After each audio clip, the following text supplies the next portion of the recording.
Okay, back for part 3. We're going to be looking at the schedule of cost of goods manufactured and why we do that and how it links to our financial statements, so the importance of it. So manufacturers have to analyze their product costs in detail.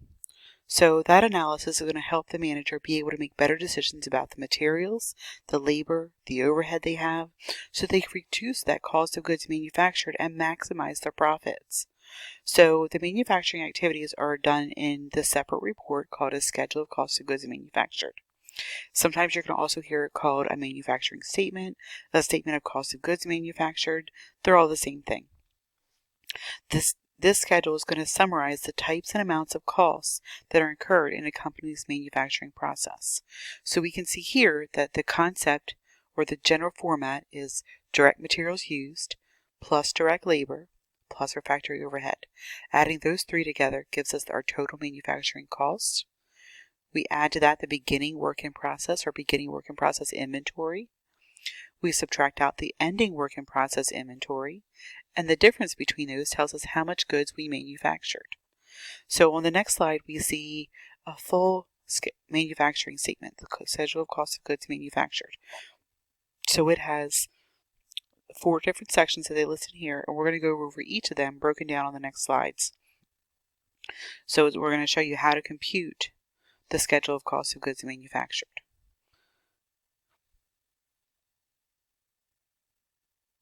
So when we look at our first one, we have direct materials.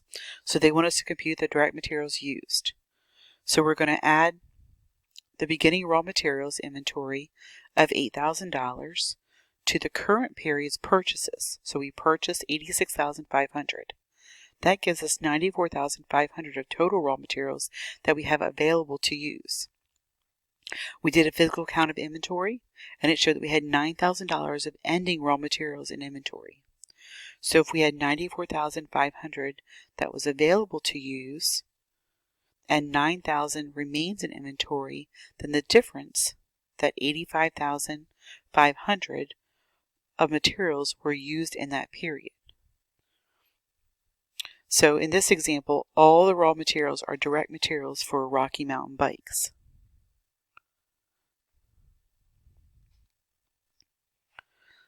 All right, when we go into the next section, we see it's direct labor. So we compute direct labor costs used. Rocky Mountain Bikes has total direct labor costs of $60,000 for the period. This amount includes payroll taxes and any fringe benefits they have. So it includes all the direct labor costs incurred during that current period. When we look at the next part, that's our factory overhead. So we're going to be calculating the total factory overhead costs. So this statement lists each of the important factory overhead items and their costs. So all these costs are indirectly related to the manufacturing activities. In addition to that, we have period expenses like our selling and administrative expenses and other costs that are not related to manufacturing activities. They're not reported on this statement. So our total factory overhead cost for the period is $30,000. Some companies report only total factory overhead on the schedule of cost of goods manufactured and attach a separate cost listing individual overhead costs. So here they've listed the individual overhead costs. So we see that they listed indirect labor, factory supervision, factory utilities, repairs for factory equipment, property taxes for the factory building, factory supplies used that are indirect materials, factory insurance that we've used. We have depreciation expense for factory assets, amortization expense for patents that are on factory equipment, and then we add those together and that gives us our total factory overhead. Going into the next part, we're going to compute the cost of goods manufactured. So total manufacturing costs for the period are $175,500. That takes that direct materials, direct labor, and the factory overhead, the three totals, and add them together. Then this amount is added to the beginning work in process inventory so that we can see there that it was $2,500. We did a physical count of the work in process inventory at the end of the period.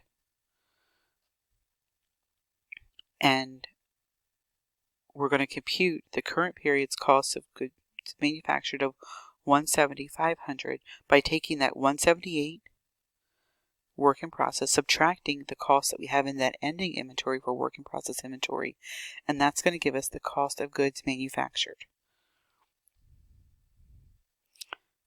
All right, so that's our format. This is a good example to keep handy so that you have a good flow for what it's supposed to look like. And when we think about this, we're going to be looking at, this is the cost of goods manufactured. Sometimes we want to know, well, what is that broken down by item? So we figure out how many items did we make, and we divide that, and that's going to give us our average cost per unit. It's not always the exact cost, but it's an estimate that's good to use. All right, when we look at our next part, this slide is going to summarize how the product costs flow through our accounting system.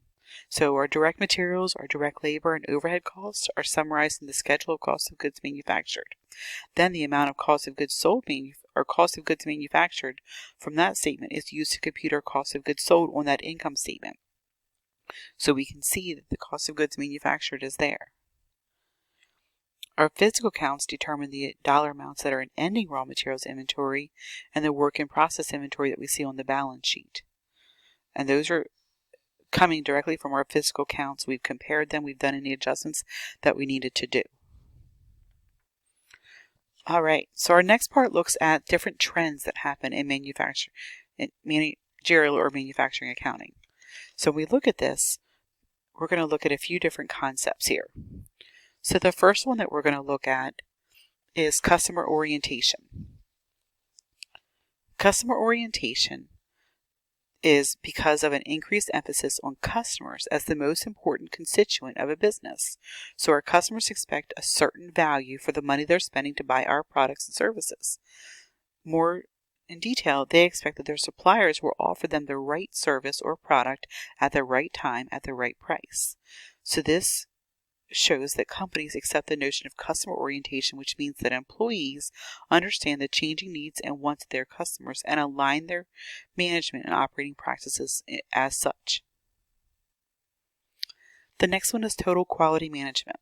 This is also abbreviated as TQM, and the focus here is that we want to have quality improvement, and it puts this into perspective for all aspects of our company business. So managers and employees try to uncover any waste there may be and put things in place that are going to save them money, whether it's in accounting activities like a payroll or if it's in the actual production activity.